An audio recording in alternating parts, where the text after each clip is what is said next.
Salam, yoldaş, Demet Kesler. Giyit çakşı adamlar. Urfa dedin yoldaşlar, teyade kutlamağa hem de yıllen. Tevhilini mübarek olsun. Kutlamak bilen, Urfa dedin, etat, men azıcık tolkuyan. Bağdacık tolgun ya. Urfa dedin, 91 yılın görgözcülerle sizi tanıştırmaktan size sizu. Sizi ömürtü bilen tevhi yıl bile kutlayan onun 91. yılında kazanır üstünlüklerimiz bilen tanış edecek diye. Evet. Hava. Yılın hem de amasız gelenliğine karamazdan bizim kurşuçukluğumuz, kurşukçuluğumuz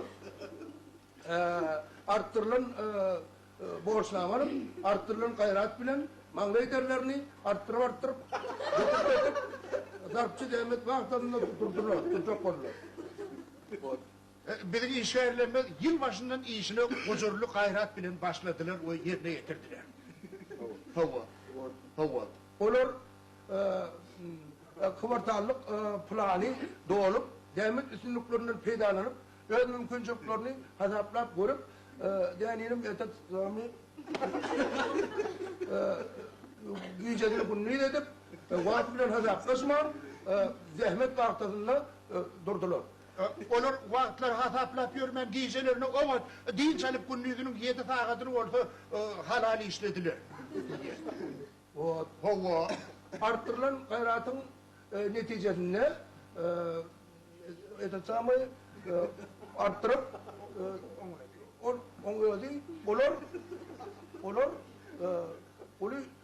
deneyelim üstünlük kazanıp kıvartarlık planı onun mesajda yerine getirir. Bizim işgörlerimiz yıllık planı 15. dekabrda yerine getirdiler. Hava. Значит, это...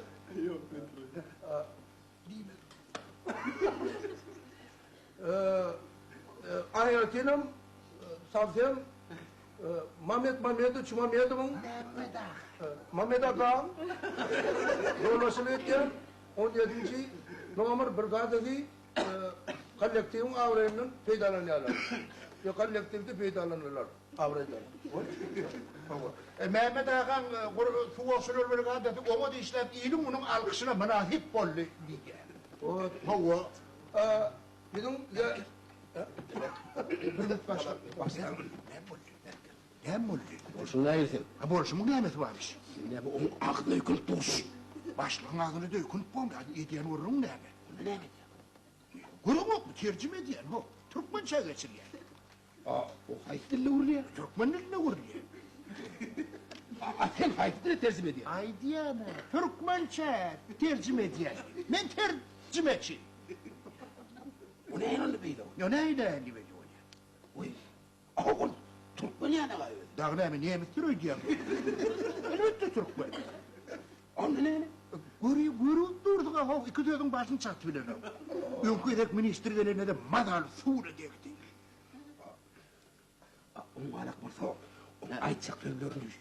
Yanlığa geçireye gitti eline vereydin bunu mu yani? Yapma ediyen vururum ne? Ya ne ile beylidik düştük envay.